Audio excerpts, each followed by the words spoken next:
पिछले 2 चुनावों में भारतीय जनता पार्टी के प्रति और श्री नरेंद्र मोदी प्रधानमंत्री जी के साथ दिल्ली का वोटर रहा है, उसी तरह इस बार भी और उससे ज्यादा बहुमत के साथ रामवीर बिदुड़ी को विजयी बनाएंगे और भारत में मोदी जी की सरकार बनेगी। बज गया बिगुल, बिछ गई चुनावी बिसात, किसका बजेगा डंका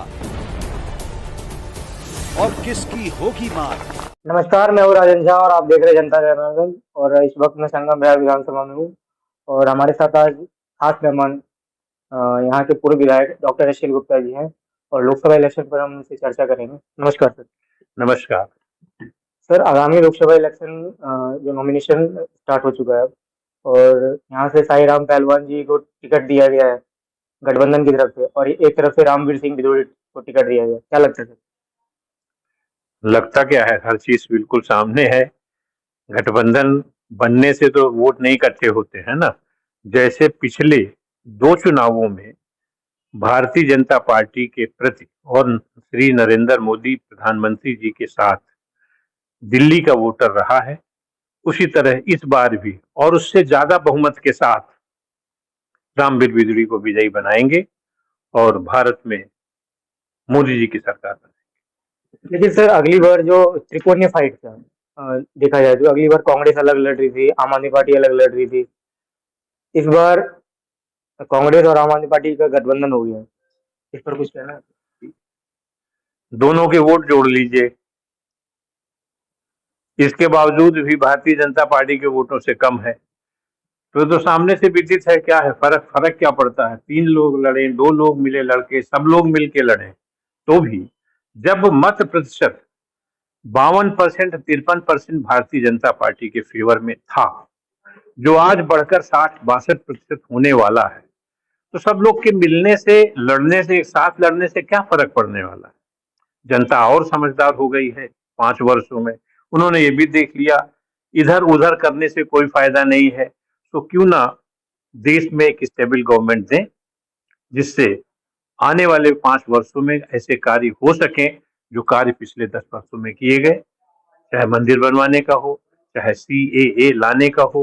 मतलब दुनिया भर के ऐसे कार्य किए गए हैं जिन कार्यों को इतने दिनों से 370 धारा हटाने का रोज समस्या आती थी कश्मीर की, आज ऑलमोस्ट कश्मीरी समस्या खत्म हो गई है। कुछ एडमिनिस्ट्रेटिव चीजें हैं जो ग्रेजुअली वो भी खत्म हो जाएंगी। तो मैं तो समझता हूं कि इस बार 52-57 से 60% मत भारतीय जनता पार्टी के फेवर में पड़ेंगे और रामवीर बिदुड़ी जी दिल्ली से, दक्षिणी दिल्ली लोकसभा से विजयी घोषित हो। आप संगम बिहार को रिप्रेजेंट करते हुए आए हो और अभी बीच में तोड़फोड़ हुआ यहाँ पर और आप वहां पे गए भी थे। क्या लगता है लोकसभा इलेक्शन के बाद वो रुकेगा या बढ़ेगा? भारतीय जनता पार्टी जो कहती है वो करती है। हम लोकसभा के चुनाव का इंतजार नहीं कर रहे हैं। हम लोकसभा के चुनाव के 2 महीने पहले आज ही ये घोषणा करते हैं कि संगम बिहार विधानसभा में आने वाले वक्त में एक ईंट गिराई नहीं जाएगी। तो यहाँ के जो लोगों में जो डर का माहौल है, खासकर क्योंकि शिव मंदिर पे काफी तोड़फोड़ हुआ है, आप वहां पे गए भी। ये जो मैं कह रहा हूँ ये मैं नहीं कह रहा, ये प्रशासन कह रहा है। मेरी कई बार मीटिंग्स हो गई, डिस्ट्रिक्ट फॉरेस्ट ऑफिसर से भी हो गई, चीफ सेक्रेटरी से भी हो गई, और ये तय हो गया एक राइडर के साथ। संगम बिहार विधानसभा के लोगों से मेरी हाथ जोड़कर प्रार्थना है कि कोई भी गैर कानूनी कंस्ट्रक्शन विवादित जमीन पर ना करे।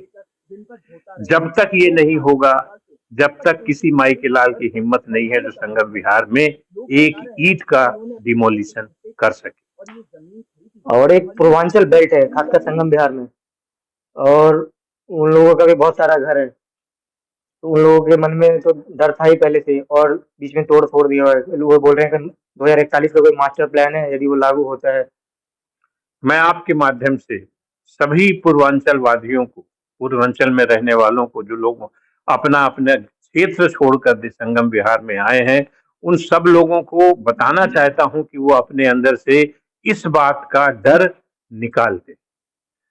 आने वाले समय में किसी भी तरह का कोई जिस ब्लॉक में हो, चाहे जिस ब्लॉक में हो, किसी भी तरह का कोई डिमोलिशन, जो घर बन चुके हैं वो नहीं, बस सरकारी बाउंड्री के उधर नहीं जाना। पर समस्या तो तब शुरू होती है जब आप कोई ऐसा कार्य करते हैं जिससे सरकार मजबूर होती है। एक बाउंड्री बनाई गई है, उस बाउंड्री के उधर कुछ नहीं करना। इधर हम नहीं होने देंगे, उधर भी हम आपको जाने नहीं देंगे। इंडिया गठबंधन का क्या कहना है? कल उनकी रैली है जिसमें राहुल गांधी भी आ रहे हैं, ममता बनर्जी भी आ रहे हैं, और यहाँ के विधायक दिनेश मोनिया जी। राहुल गांधी जी के, ममता जी के और मोहनिया जी के जाने से रैली पे क्या असर पड़ने वाला है? एक ऐसे व्यक्ति को सेव करना जो व्यक्ति 100 करोड़ रुपए की दलाली में फंसा है, जो ऑलमोस्ट तय हो चुका है कि उनके एक नहीं 3-3, 4-4 लोग इसी कांड में जेल में है, शराब नीति की वजह से। और शराब नीति की वजह, घर की मुखिया के बगैर कोई नीति तो बनती नहीं है। दूर मत जाओ, आप अपने परिवार में देखो, अगर आपके पिताजी घर में हैं और आप सब बच्चे हैं, तो अगर कोई भी पॉलिसी घर में बनाई जाएगी तो वो पॉलिसी घर के मुखिया के जाने बगैर तो नहीं बनेगी ना भाई। तो शराब की नीति अगर बनाई गई तो मुखिया कौन था? केजरीवाल जी। तो बगैर उनसे पूछे तो कोई भी पॉलिसी बनेगी नहीं। तो जो भी लेन देन हुआ वो बगैर मुखिया के नहीं हुआ। लेकिन अभी तो उनका डोर टू डोर कैंपेन चल रहा है और लोगों को ये समझाने की कोशिश कर रहे हैं कि इसमें केंद्र सरकार की दबाव की वजह से उनको जेल में डाला गया। ये चुनावी वर्ष है, 2 महीने में चुनाव है। अगर आज वो इस वजह से नहीं जाते तो भी डोर टू डोर जाते। हम भी डोर टू डोर जा रहे हैं। वो ये कहने जा रहे हैं कि वो निर्दोष है, हम कहने जा रहे हैं कि दोषी है। हम ये एक जगह कह रहे हैं कि वो चोरी करता है, उसने चोरी किया है, सिर्फ एक जगह नहीं, सब लोगों ने मिल के चोरी किया है। एक बात मुझे बताओ, इतने बड़े बड़े कोर्ट हैं, इतने बड़ी बड़ी कचहरी है सुप्रीम कोर्ट, अगर ऐसा होता तो जमानत न दे देते? एक को नहीं, 3-3 बार एक आदमी, मनीष सिसोदिया की 3 बार जमानत लग चुकी, संजय सिंह की जमानत लग चुकी। तो कोर्ट अगर होता तो जमानत न दे देती? तो आप क्या जनता को बेवकूफ समझते हैं? आपके जाने से जनता वोट दे देगी, घर घर बताने से जनता वोट दे देगी, या घर घर बताने से जनता समझ जाएगी कि आप चोर नहीं है? अगर चोर है तो चोर है, बदमाशी की है तो बदमाशी की है। एक लास्ट कमेंट, रामवीर सिंह बिजोड़ी संगम बिहार विधानसभा से कितना लीड करते? पिछले सभी रिकॉर्डों को, पिछले 3 लोकसभा चुनाव हुए,